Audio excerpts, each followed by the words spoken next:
मेरी चाहत ये है कि आप 10 कमावे, आप 10 कमा रहे हैं तो मेरी चाहत ये है कि आप 1 करोड़ कमावे। अगर आपका 5 जन कमा रहे हैं तो मैं चाहता हूं कि 50 जन कमावे। तो मेरा काम यही है ना कि आप लोगों को वो रास्ता दिखाना। अभी आपको रास्ता पकड़ना है नहीं पकड़ना ये तो आपकी मर्जी है, इसमें तो कोई जोर जबरदस्ती है ही नहीं। तो डेलीगेशन, इसको बोलते हैं डेलीगेशन। डेलीगेशन यानी कि जो काम मैं दूसरों से करवा सकता हूं जिससे मेरा टाइम बचेगा, क्योंकि मेरे पास तो 24 घंटा है।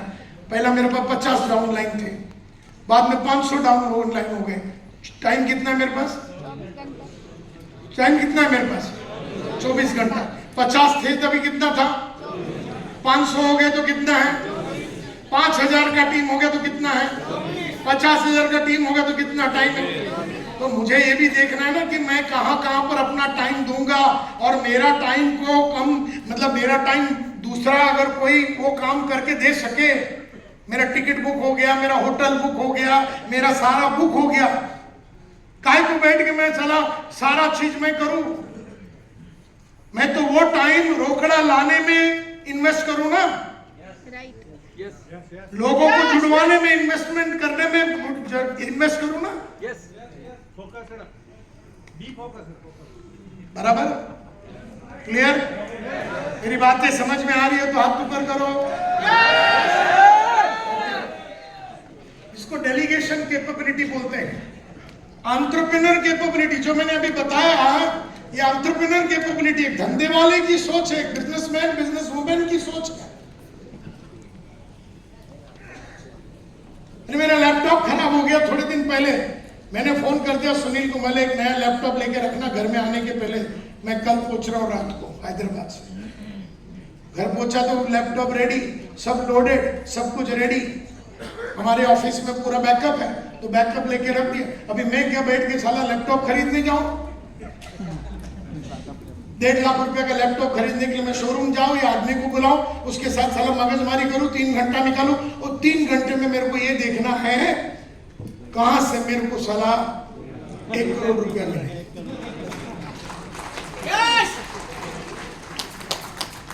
Are you getting my point? Yes. So that's important. इसको बोलते हैं एंटरप्रेन्योरियल कैपेबिलिटी। ये कैपेबिलिटी भी बिल्ड करना चाहिए आपको, और capability to become and remain a professional. आपको एक प्रोफेशनल बनना है। ये सारे कैपेबिलिटी आपको डेवलप करनी है, और ये सारे डेवलप होते हैं आप वन बाय डेवलप होगा अगर आपने वो पहला जालिम किया। कौन? पूरा कांड उसके ऊपर है, पूरा गेम उसके ऊपर है। सबसे पहला लवली, फिर उतरेगी, और फिर डेवलप होगी, और फिर बनेगा। और ऐसा कैपेबिलिटी जब बनेगा, न्यू कैपेबिलिटी का मतलब है एक नया बिगर फ्यूचर। जैसी जैसी नई कैपेबिलिटी बनती है फ्यूचर बड़ा होता है। मेरे पास कल भी सेम कैपेबिलिटी थी, आज भी सेम कैपेबिलिटी है, मेरा फ्यूचर बड़ा नहीं होने वाला। Are you with me? तो मेरे में नई क्षमताएं जब तक नहीं आएगी तब तक फ्यूचर बड़ा नहीं होगा। आज मैं अगर 5 लाख कमा रहा हूं, अगर मुझे 10 लाख कमाना है तो मुझे न्यू कैपेबिलिटी बिल्ड करनी है। अगर मुझे 50 लाख कमाना है तो फिर न्यू कैपेबिलिटी बिल्ड करनी है। लेकिन 50 लाख कमाने का पहला कमिटमेंट करो, फिर करे जाएगा, फिर कैपेबिलिटी, फिर अपना क्रिएटिविटी आएगा, और फिर कैपेबिलिटी आएगी।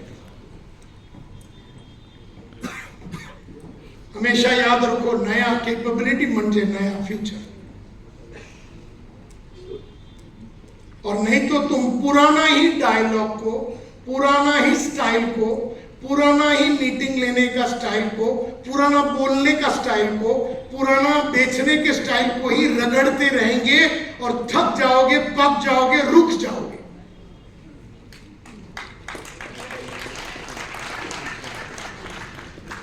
New capability means good by two the past.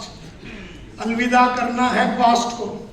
Past में मैं 1 लाख रुपया कमा रहा था, टाटा 1 लाख, क्योंकि अभी मेरे को 5 लाख है। फिर टाटा 5 लाख, क्योंकि मेरे को 10 लाख कमाना। फिर टाटा 10 लाख, मेरे को 1 करोड़ कमाना। न्यू कैपेबिलिटी का मतलब है good by two the past and a greater understanding of your past. तो तुम्हें समझ में आता है जब नई कैपेबिलिटी बिल्ड होती है। जैसे 1964 से 1985 जब मेरा 20 बरस का उम्र था, बहुत ज्यादा कैपेबिलिटी बिल्ड नहीं हुआ, लेकिन 85 से सन 2000 के बीच में मैंने जब कैपेबिलिटी बिल्ड किया तब मेरे को समझ में आया, ये जो मेरा पीरियड 2000 में मेरे को समझ में आया 85 से 2000 मेरी लाइफ एकदम रंगीन क्यों रही। मेरे को सब समझ में आया। मेरे को ये समझ में आया मैंने ये कैपेबिलिटी बिल्ड किया बोल के मेरी ये कैपेबिलिटी